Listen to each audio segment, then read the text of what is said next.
May mga daan pa dito. Grabe yung pasikot-sikot pala nito.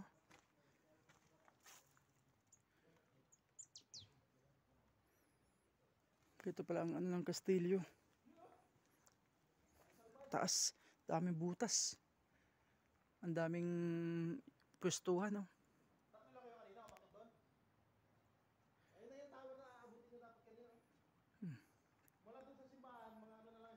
Ganito pala ang loob ng kastilyo, mga boss. Silipin natin sa may bandang taas. Ang lapit ng ano nila, oh, pagkagawa, oh. Ito mo, di mo alam kung anong nilagay dito, oh. Ganda. Tingin tayo sa may kabila. Ito yata yung pinakatuktok, eh. Yan mga pwesto nila, oh.